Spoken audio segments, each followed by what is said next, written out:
한 가지 중요한 것이 있습니다. 이 땅에서 이미 그 나라의 기준으로 내 자신을 온전히 준비한 사람들은 그 나라를 돌파할 수 있을 것이고, 이 땅에서 아무리 크리스찬 같은 척을 하고 살았던 사람이라 할지라도 그날에는요 절대로 견딜 수가 없기 때문에 주님께서 말씀하십니다. 그날을 준비해라. 지금은 나도 속이고 하나님도 속일 수 있어요. 지금은 어느 프로그램 속에서 숨을 수가 있습니다. 지금은 어떠한 내 익숙한 그 모습에 내 자신을 잘 감출 수가 있어요. 근데 주님이 오시게 되면요 영광 그 자체가 이 땅에 반드시 임하시는 날이 오기에 그날에는 하나도 남지 않고 인간이 만든 것, 영원하지 않은 것, 무너져 내릴 수밖에 없는 것, 진동케 하심 속에서 다 소멸될 수밖에 없는 것은요 없어진다는 뜻이에요. 그러면 다 그날이 지나고 나면 뭐만 남을까요?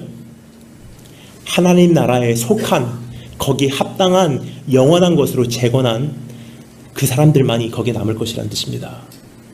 그래서 주님께서 말씀하십니다. 그날의 기준으로 내 자신을 오늘 온전히 세워간다면 그날이 두려운 날이 되지 않을 것이다.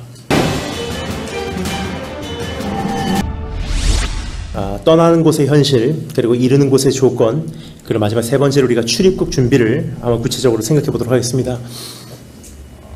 이 땅의 도성의 모든 껍질을 다 벗어버리고 이제 그 나라에 합당한 자로서의 새로운 옷을 입는 것이 이제 성도의 본분이라는 사실을 깨달은 이상 내가 무엇을 내려놔야 되는지, 내려놓는 과정에 무엇이 동반되어도 내가 하나님 한 분 바라보고 그분을 신뢰하기에 그것을 어떻게 견뎌야 되는지를 우리가 생각해 보았습니다.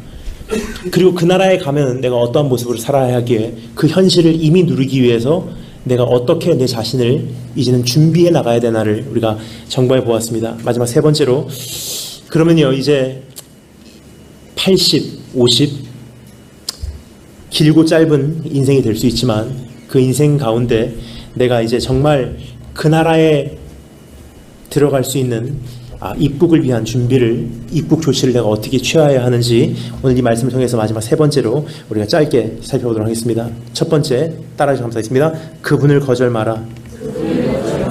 25절에 보면 이렇게 되어 있죠. 너희는 삼가 말씀하신 일을 거역하지 말라. 땅에서 경고하신 일을 거역한 그들이 피하지 못하였거늘 하물며 하늘로부터 경고하신 일을 배반하는 우리일까 보냐. 여러분, 하나님께서 우리를 계속 부르세요. 이제는 떠나자. 이제는 더 이상 이게 합당하지 않아. 더 이상 이게 어울리지 않아. 더 이상 그게 너한테는 온전치 못하다. 그리고 하나님께서 막 흔드세요. 근데 여러분, 그 흔드심 속에 우리가 굉장히 그 마음이 강팍해지거나 반항할 때가 있습니다. 여러분, 사실 하나님께서는 우리에게 많은 경우 그 은혜로서 우리의 마음을 녹이시기도 하지만 하나님께서 할 수 없이 우리 삶을 통해서 회초리를 들거나 흔드심을 가하시게 되면요 마음이 꽉 강팍해질 때가 있어요. 그래서 히브리서 다른 곳에 보면요 이런 말씀이 있죠. 하나님께서 우리에게 채찍질을 하실 때 어떻게 하라고요? 낙심하지 말고 경히 여기지 말래요. 왜냐면 사람들의 반응이 둘 중에 하나이기 때문이에요. 우리의 삶을 막 흔드시고 변동케 하시고 진동케 하실 때 사람들은 거의 둘 중에 하나를 반응합니다. 첫 번째, 낙심하는 사람들이 있어요. 완전히 파괴돼 버리는 거예요. 난 어차피 안 됩니다. 여기까지가 내 최선입니다 하고 주저앉아 버려요. 두 번째 반응이 있습니다. 뭐죠? 하나님을 경히 여기지 말래요. 무슨 뜻입니까? 꽉 마음이 강팍해져서 하나님 때려보세요. 안 아파요. 다 걷어가세요. 어차피 필요 없습니다. 뭐죠? 강팍해지는 거예요. 막 하나님을 가볍게 여겨버리는 거예요. 근데 하나님께서 우리의 삶을 흔드실 때, 하나님께서 그 비수를 우리 삶에 대실 때 사람들의 반응이 둘 중에 하나라는 뜻이에요. 완전히 파괴돼 버리든지 아니면 마음이 강팍해져서 하나님을 없인 여겨버리든지. 그 주님께서 말씀하십니다. 이제는 하나님 앞에서 이제 온전한 자세를 취해서 그분을 거절하지 말래요. 하나님의 만지심의 손길에 가만히 굴복하고 움직이지 말라는 뜻입니다. 여러분, 예레미야가 이런 말씀이죠. 그 멍에를 우리에게 메인 것이 하나님이신즉 입술을 티끌에 댈지어다 혹시 소망이 있을지로다. 혼자 앉아서 잠잠할 것은 그가 그 멍에를 우리에게 메우셨습니다. 여러분, 오늘 하나님 앞에서 우리가 해결받아야 될 문제들도 있습니다. 이제부터 나가야 하는 길목에서 우리가 겪어야 될 문제들도 있습니다. 근데 여러분, 하나님 앞에서 우리가 반드시 기억해야 될 것은요, 해결하고 돌파해야 될 문제도 있지만 하나님께서 나에게 허락하신 그 기일이 다 찰 때까지 그것이 0.1ml도 미달된 상태로 끝나지 않기 때문에 끝까지 그것을 하나님께서 우리에게 다 채우라고 말씀하시는 경우도 있다는 사실이에요. 그래서 분명한 것은 정확하신 하나님이세요. 정확하신 기일이 있고요. 정확하신 양의 하나님의 연단이 있어요. 절대로 거기 미달되지 않습니다. 절대로 짧아지지도 않습니다. 그래서 어떻게 하라고요? 하나님 한번 바라보고 내 영혼을 그분께 맡기래요. 거절하지 말라는 거, 거절하는 것의 반대어가 무엇입니까? 맡기란 뜻이에요. 열라는 뜻이 하나님 내 영혼을 주님 손에 맡깁니다. 죽이시든 살리시든 주님 손에 맡깁니다. 주시든 거두어 가시든 주님 손에 맡깁니다. 불로 지지시든 물로 씻으시든 주님 손에 맡깁니다. 다 내 것도 아니고 다 어차피 주님 것이기에 주님의 뜻을 이루소서. 여러분 오늘 그 과정에 들어오셔서 이제는 정말 출국을 준비하실 수 있는 그 첫걸음을 내디시기 바랍니다. 아멘. 여러분 출국을 해야 되는 사람이요, 이제까지 내가 갖고 있었던 것에 미련을 갖는다면 절대로 출국 못할 것입니다. 근데 정말로 그 나라를 향해서 우리가 첫걸음을 내딛기를 원하신다면요, 이제 하나님께서 버리라는 모든 것, 내 육신을 포함해서 내가 가지고 있는 이 모든 것을 다 포함한 이 모든 것을 이제 미련 없이 내려놓으시는 축복, 여기서부터 하나님 나라가 펼치지 않을까 생각이 됩니다. 두 번째, 첫 번째는 그분을 거절 마라. 두 번째 따라 잠수했습니다. 그날을 준비하라. 여러분 26절부터 27절에 보면요, 26, 27절에 이런 말씀이 있죠. 그때에는 그 소리가 땅을 진동하였거니와 이제는 약속하여 이르시되 내가 또 한 번뿐만 아니라 하늘도 진동하리라 하셨느니라.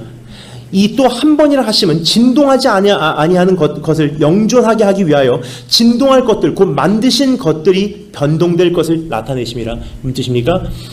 이제 하나님께서요, 한 번 그 시내산 꼭대기에서 모든 것을 흔드시고 영원한 것이 영존케 되기 위해서 정말 인간들이 만든 것, 만질 수 있는 것, 물질적인 것, 세상의 기준이 되는 것들을 다 흔드셨어요. 근데 주님께서 말씀하십니다. 그게 한 번으로 끝나지 않는 거래요. 언젠가 다시 그날이 있다는 뜻입니다.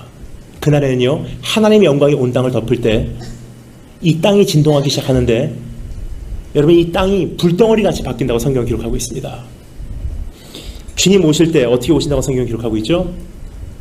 우리 주님 구름 타고 오신다고 이야기하죠. 근데 여러분 구름 타고 온다 그래서 저는 어렸을 때 이런 생각을 했습니다. 우리 예수님이 손오공 같다고 생각을 했습니다. 구름 위에 올라타시고 구름 타시고 구름이 이끄는 대로 주님 오신다고 생각했어요. 근데 여러분 영어에 보면요, 그 영어로 보면요 정확하게 기록이 되어 있습니다. On the cloud가 아니라 In the cloud도 아니에요. 구름 속에 갇혀갖고 오시는 분도 아니세요. On the cloud? No. In the cloud? No. 영어로 보면요 정확하게 번역이 되어 있습니다. With the cloud. 구름과 함께 오신대요. 어떻게 오시냐면요, 성경에 보면 하나님의 영광이 구름으로 표현될 때가 있어요. 최대한 우리에게 설명을 하려고 하니까 구름인데 사실 이건 구름과는 조금 다르다고 생각합니다. 도저히 인간에게는 이해가 안 되니까 구름이라고 표현을 했어요. 근데 사실 구름이 아니었어요. 그것을 목격한 사람들이 있습니다.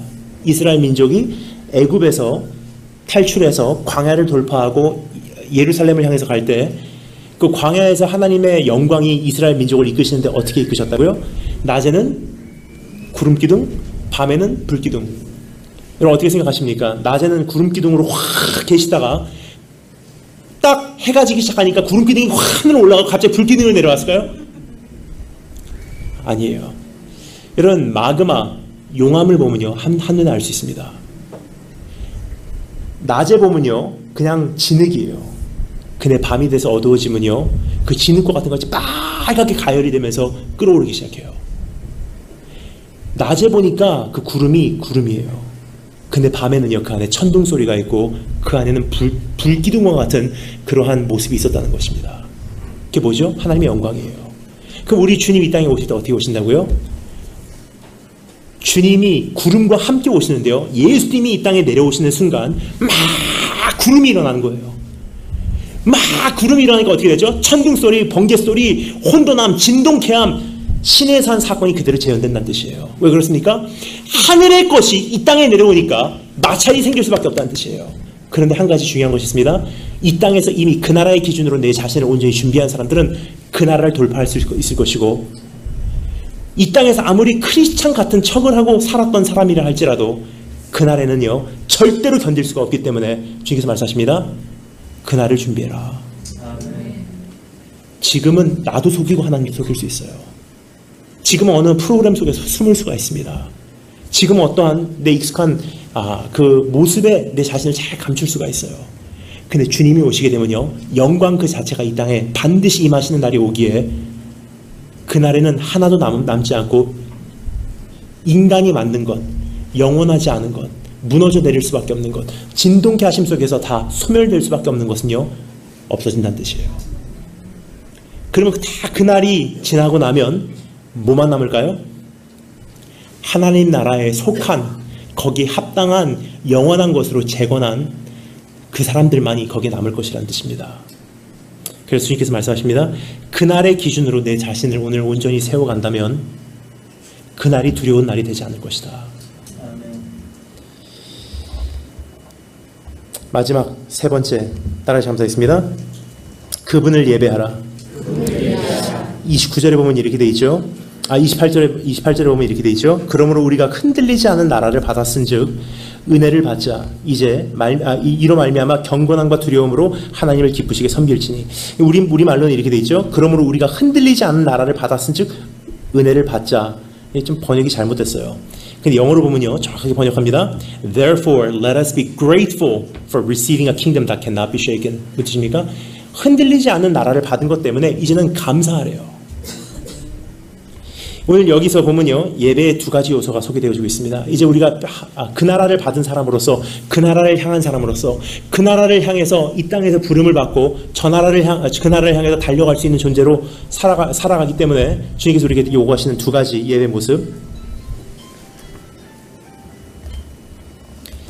첫 번째는 하나님께서 나를 이 땅에서 불러내신 거 가지고 감사하고요. 두 번째는 남은 경주가 있기 때문에 두려움과 떨림으로 하나님을 의식하고 살아감으로 예배자의 모습으로 살아내는 뜻이에요. 여러분, 참된 성도의 모습은 무엇입니까?